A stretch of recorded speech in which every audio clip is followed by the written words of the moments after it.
Assalamualaikum warahmatullahi wabarakatuh. Kisah ini dialami teman saya dari Kalimantan ketika menempuh pendidikan S1 di sebuah kota yang berinisial P. Tahun 2010 adalah tahun kelulusan seorang siswi yang bernama Arum. Setelah 3 tahun dia menempuh pendidikan SMA. Untuk melanjutkan pendidikan ke jenjang yang lebih tinggi, Arum berniat untuk mengambil S1 di luar kota, yaitu di universitas yang berinisial T, yang berada di Pulau Kalimantan. Setelah kelulusan diumumkan, dia mendaftarkan diri di universitas yang sudah lama dia incar itu, hingga akhirnya dia diterima. Karena jarak universitas itu cukup jauh dari tempat tinggalnya, Arum diminta oleh kedua orang tuanya untuk menyewa kos di sana. Sebuah rumah kos yang cukup sederhana dan terbilang lumayan murah, letaknya tidak jauh dari kampus tempat dia kuliah.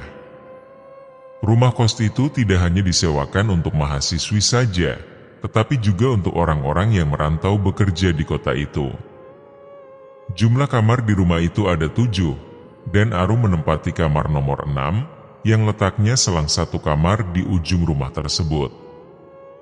Jadi, kamarnya itu sejajar satu lokasi dengan pemilik kos tersebut, hanya beda bangunannya saja. Arum menempati kamar nomor 6 itu seorang diri, dan di kos tersebut, Arum mulai mengenal teman-teman barunya, mulai dari mahasiswi lain dan beberapa orang pekerja. Kebetulan, di kos itu ada satu orang yang satu kampus dengan Arum, sebut saja dia adalah Dini. Dia sangat akrab dengan Arum, dan Dini ini orangnya cukup suka dengan hal-hal mistis. Seringkali Arum melihat Dini sedang melakukan ritual, yang Arum sendiri tidak tahu itu ritual apa.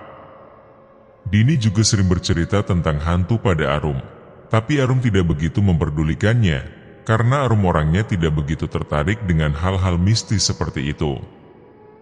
Di kos itu, Dini menempati kamar nomor 4, hari-hari mereka lalui seperti biasa dan tidak ada yang aneh. Seperti pergi kuliah, belajar, nongkrong sama teman, dan lain-lain, sama seperti anak kuliahan pada umumnya. 1 tahun kemudian, rumah kos itu kedatangan anak baru, yang menempati kamar nomor 7, tepat di sebelah kamar Arum. Orangnya tinggi, rambutnya panjang, kira-kira sepunggung, dan tatapan matanya tajam. Melihat kedatangan orang itu, Arum menyambutnya dengan ramah, kemudian dia berkenalan dengannya, mulai dari menanyakan tempat tinggal dan lain-lain. Sepertinya, orang pertama yang dia kenal di kos itu adalah Arum dan Dini. Namanya adalah Wati, dia dari luar kota, dia tinggal di kos ini bukan untuk kuliah, tapi untuk kerja rollingan. Arum sangat senang karena sudah mengenal Wati, meskipun orangnya sedikit cuek dan pendiam, hanya sesekali ngomong, itu pun kalau diajak ngomong duluan. Dilihat dari gerak-geriknya, sepertinya Dini tidak terlalu menyukai Wati, mungkin karena orangnya kurang bergaul. Beberapa hari setelah kedatangan Wati, di kos itu masih belum ada yang aneh, sama seperti sebelumnya. Seringkali Arum dan Dini mengajak Wati untuk main keluar, hanya sekedar untuk jalan-jalan, agar tidak bosan di kos, tapi Wati lebih sering menolak ajakan itu. Sepertinya, Wati sangat sibuk dengan pekerjaannya, hingga dia jarang ada waktu untuk main keluar. Singkat cerita, 2 bulan kemudian, tiba-tiba keadaan kos jadi sedikit aneh. Beberapa hari ini, hampir tiap malam di jam-jam tertentu, Arum sering terbangun karena suara berisik dari luar jendela kamarnya. Awalnya Arum tidak begitu memperdulikan soal itu. Dia menganggap mungkin ada kucing atau hewan lainnya yang sedang lewat. Tapi, hampir tiap antara jam 1 atau jam 2 dini hari, suara itu selalu terdengar berisik, seperti ada orang yang sedang melakukan aktivitas. Lama-kelamaan Arum penasaran, sebenarnya itu siapa, dan apa yang dilakukannya tengah malam buta? Di luar jendela itu adalah perkebunan milik ibu kos, dan tidak ada sama sekali akses jalan ataupun semacamnya, jadi gak mungkin malam-malam ada orang di sana. Sempat Arum ingin membuka pintu jendelanya untuk melihat keluar, tapi dia tidak berani. Setelah yang ketiga malam dia mendengar suara aneh itu, keesokan harinya dia memberitahukan hal itu pada Dini. Mungkin saja itu adalah Dini, yang sengaja malam-malam melakukan ritual atau semacamnya. Tapi Dini bilang kalau itu bukan dia, karena di jam segitu Dini sudah tidur. Mendengar Arum bertanya seperti itu, tiba-tiba Dini terlihat aneh. Sepertinya Dini sedang menutupi sesuatu kepada Arum, dan Arum pun tidak mau bertanya lebih. Beberapa hari setelah itu, Arum sudah tidak pernah mendengar suara berisik dari belakang jendelanya. Dari sini Arum menganggap, mungkin itu memang Dini yang sedang melakukan sesuatu, tetapi dia tidak mengaku. Pada suatu malam, sekitar jam 9, Arum keluar dari kamar karena sakit perut, dan terburu-buru pergi ke kamar mandi. Jadi kamar mandi di kos itu cuma ada satu, dan letaknya ada di ujung belakang, kurang lebih berjarak 10 meter dari kamar nomor 6 yang ditempati Arum. Ketika sedang berjalan ke kamar mandi, dia harus melewati kamar nomor 7, yaitu kamarnya Wati. Baru setelah itu dia sampai di kamar mandi tersebut. Cukup lama dia di kamar mandi untuk menuntaskan hajatnya, kemudian dia akan kembali ke kamarnya. Baru saja keluar dari kamar mandi, Arum dikagetkan dengan seorang cewek yang rambutnya panjang dan berantakan. Dia memakai daster coklat dan sedang duduk jongkok membelakangi Arum, tepatnya di depan kamar nomor 7. Melihat itu, Arum benar-benar kaget. Itu siapa ya? Malam-malam di situ, dan sedang ngapain? Ucap Arum dalam hati. Kemudian dia memanggil cewek itu. "Mbak, ngapain di situ?" Mendengar suara Arum, cewek itu langsung menoleh ke arah Arum, dan dia langsung berdiri. Ketika dilihat ternyata cewek itu adalah Wati. Melihat kalau itu ternyata Wati, Arum merasa lega.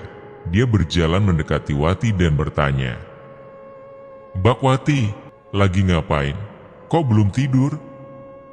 Terlihat Wati sedang panik dengan kedatangan Arum. Dia seperti menyembunyikan sesuatu di belakang punggungnya. Lalu dengan terbata-bata Wati menjawab, "Enggak Arum, tadinya mau ke kamar mandi, tapi karena kamar mandinya terisi, jadi aku nunggu di sini." Arum penasaran dengan apa yang disembunyikan di belakang punggungnya Wati, tapi dia tidak ingin bertanya lebih. Mungkin saja itu privasi dia, maka dari itu Wati menyembunyikannya. "Oh gitu? Ya udah Mbak. Kalau gitu aku ke kamar dulu ya, mau tidur," ucap Arum kemudian berjalan menuju ke kamarnya. Arum masih penasaran dengan apa yang barusan dilakukan Wati. Setelah masuk ke kamar, dia mengintip Wati dari sela-sela pintu yang belum sepenuhnya tertutup. Terlihat, dengan terburu-buru Wati berjalan dan masuk ke kamar mandi. Arum segera menutup pintu kamarnya, dan merebahkan badannya di atas kasur. Di dalam kamar, Arum masih memikirkan kejadian barusan. Sebenarnya apa yang sedang dilakukan Wati? Kenapa dia tadi tanpa panik? Karena tidak ingin ikut campur dengan urusan orang, Arum berusaha melupakannya, kemudian tidur. Keesokan harinya, terdengar suara ketukan pintu yang membangunkan Arum dari tidurnya. Arum pun bangun dan membukanya. Terlihat Dini sudah berpakaian rapi. "Rum, antar aku ke toko buku yuk, sekalian beli sarapan."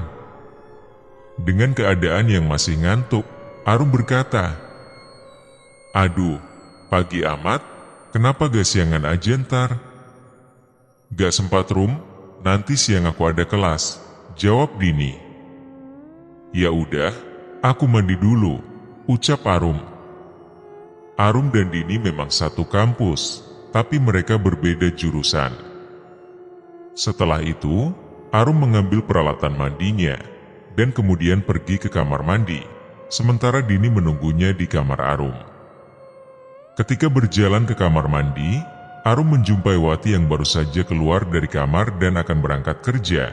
Dia terlihat pucat, dan terdapat lingkar hitam di matanya, sepertinya Wati sedang sakit. Arum pun menyapanya, Berangkat kerja, Mbak? Iya, Rum. Kamu apa gak masuk kuliah?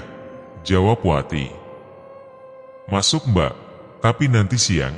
Ya udah, hati-hati ya, Mbak. Jawab Arum. Tanpa menanyakan keadaan Wati, dia bergegas ke kamar mandi. Setelah selesai mandi, Arum dan Dini pergi ke toko buku. Setelah itu mereka mampir di warung makan langganan mereka untuk sarapan. Di warung, Arum menceritakan kejadian saat dia bertemu dengan Wati malam itu. Tapi Dini menanggapinya dengan santai. Kata Dini, "Ya mungkin aja benar. Dia lagi nungguin kamu keluar dari kamar mandi. Kamu kan kalau di kamar mandi suka lama." Sepulang dari warung, mereka langsung pergi ke kampus.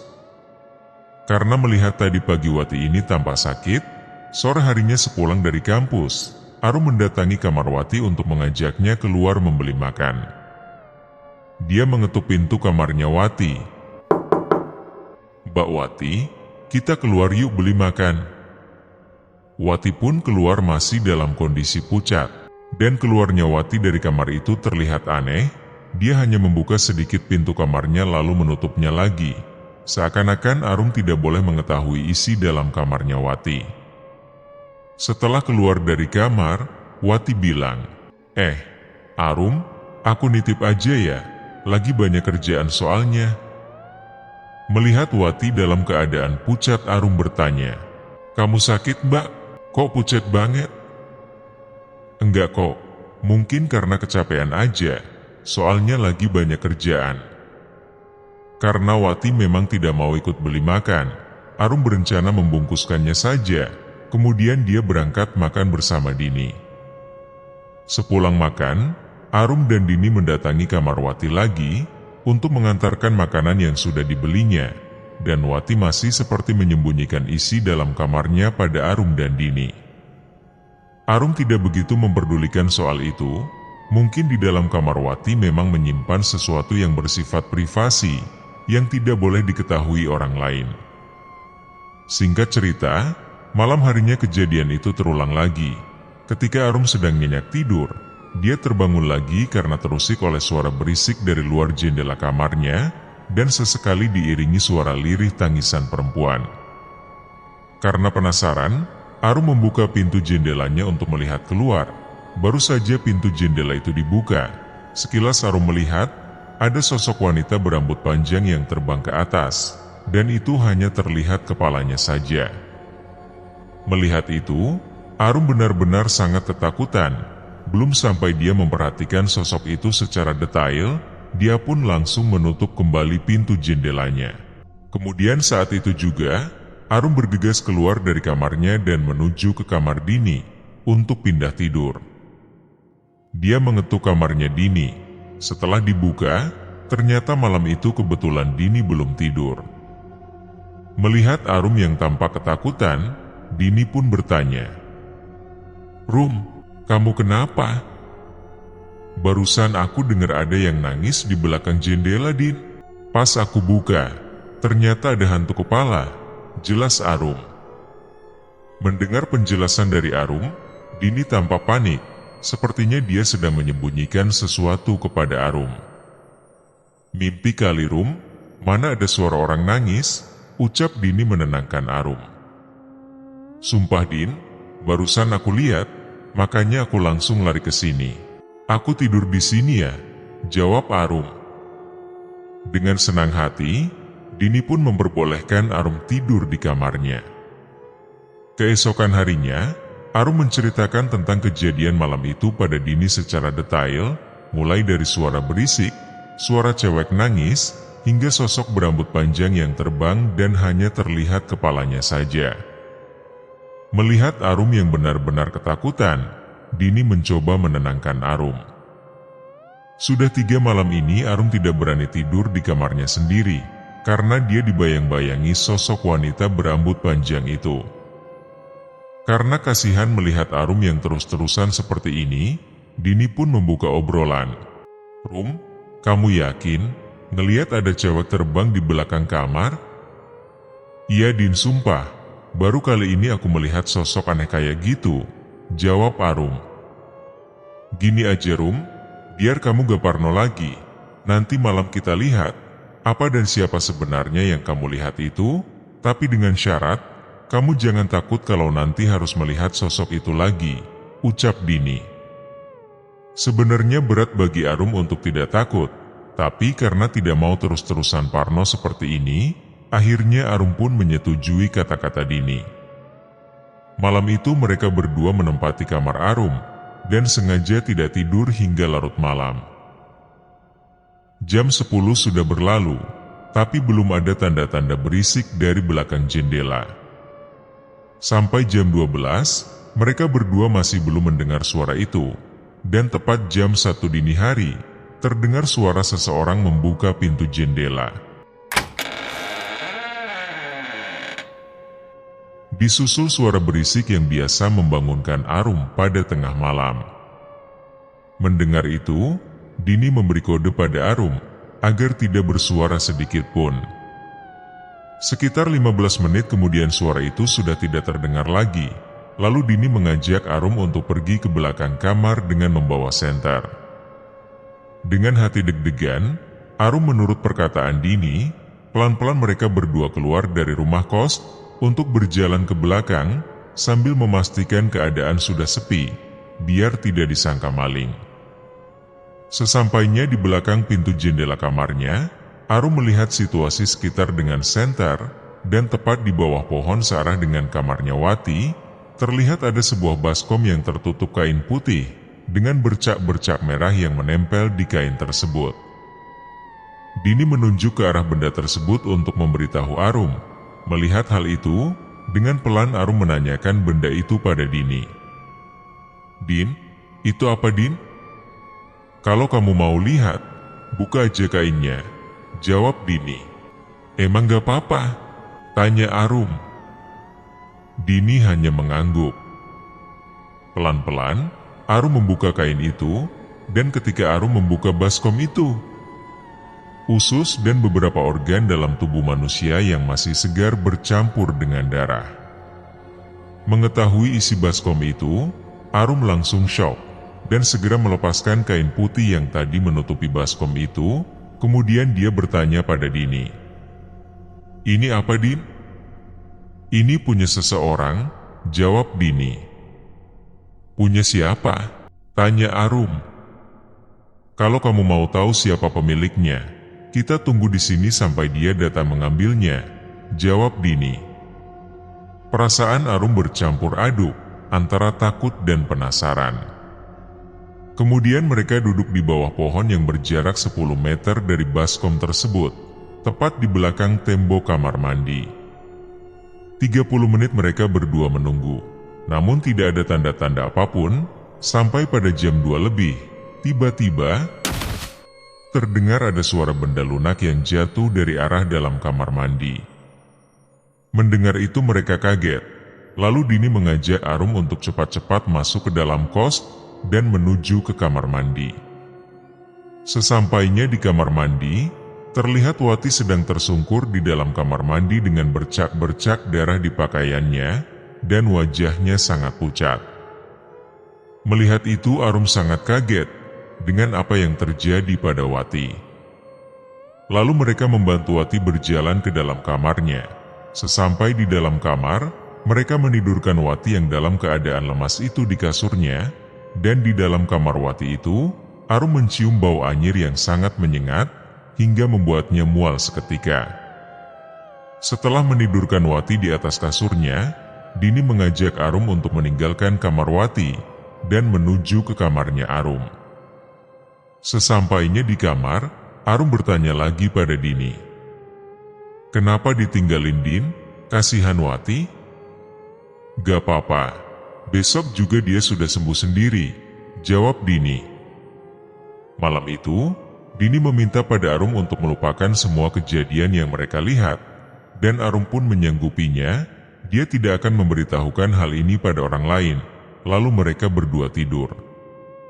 Keesokan harinya, terdengar ada yang mengetuk pintu kamarnya Arum, hingga membuat mereka berdua bangun. Setelah dibuka, ternyata yang mengetuk pintu itu adalah Wati. Permisi Rum, "Boleh saya masuk sebentar?" ucap Wati. "Silahkan Mbak, maaf baru bangun tidur," jawab Arum. Di dalam kamar, Wati memberitahu mereka berdua tentang kejadian semalam. "Sedikit banyak, mungkin kalian sudah tahu siapa saya. Saya cuma berharap jangan beritahu siapapun, saya melakukan ini karena sebuah alasan." Mendengar penjelasan itu, Arum langsung berpikir, apa jangan-jangan organ tubuh itu milik Wati? Tapi buat apa?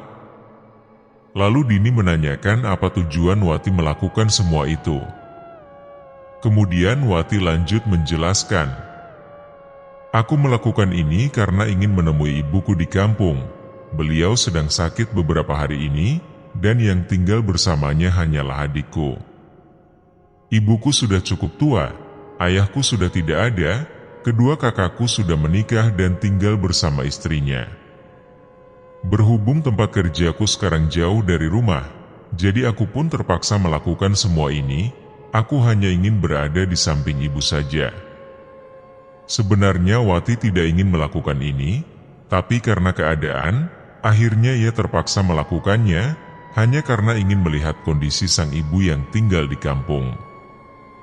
Mendengar penjelasan dari Wati, Arum dan Dini ikut sedih. Lalu Dini menanyakan, berapa lama waktu yang dibutuhkan untuk Wati sampai di kampung halamannya dengan ritual seperti itu. Menurut Wati, dia hanya butuh waktu kurang dari 30 menit dari sini menuju ke kampung halamannya. Mendengar itu, Dini dan Arum heran, padahal tempat tinggal Wati yang berada di kota es, kalau ditempuh dengan kendaraan bermotor, itu memakan waktu kurang lebih 1 hari, tapi ini hanya ditempuh Wati kurang dari 30 menit. Karena kasihan dengan posisi Wati saat ini, mereka berdua memutuskan untuk tidak memberitahukan hal ini kepada siapapun, dan turut mendoakan, semoga ibunya Wati lekas diberi kesembuhan. Setelah menjelaskan semua itu, Wati kembali ke kamarnya, kemudian Dini memberitahu tentang ilmu apa yang digunakan Wati itu kepada Arum, sehingga dia bisa secepat itu pulang ke kampung halamannya. Setahu Dini, untuk pulang ke kampung halamannya itu, Wati merubah dirinya menjadi sosok kuyang. Untuk melakukan semua itu, dia sengaja meninggalkan dan menyembunyikan organ tubuhnya, kemudian melepas kepalanya untuk pergi kemana saja yang dia inginkan. Mendengar penjelasan dari Dini, Arum pun tidak habis pikir. Pantesan akhir-akhir ini, dia sering melihat Wati sangat aneh. Ternyata itu yang dia sembunyikan. Sebenarnya Dini sudah mengira ini dari awal, hanya saja dia tidak ingin mengatakannya pada Arum, karena dia tidak ingin Arum takut. Setelah kejadian itu, Wati jadi lebih sering terbuka tentang dirinya kepada Arum dan Dini. Hingga 3 bulan telah berlalu, Wati harus kembali ke kotanya sendiri untuk di-rolling. Sebelum meninggalkan kosan, Dini berpesan pada Wati agar tidak menggunakan ilmu itu untuk hal-hal buruk, ataupun mencelakakan orang lain, dan kalau bisa, ilmu itu dihapuskan saja dari dirinya. Selesai. Buat teman-teman yang ceritanya mau dibawain di channel ini, silahkan kirim ke email Kedai Horor. Terima kasih dan sampai jumpa di seri cerita berikutnya. Wassalamualaikum warahmatullahi wabarakatuh.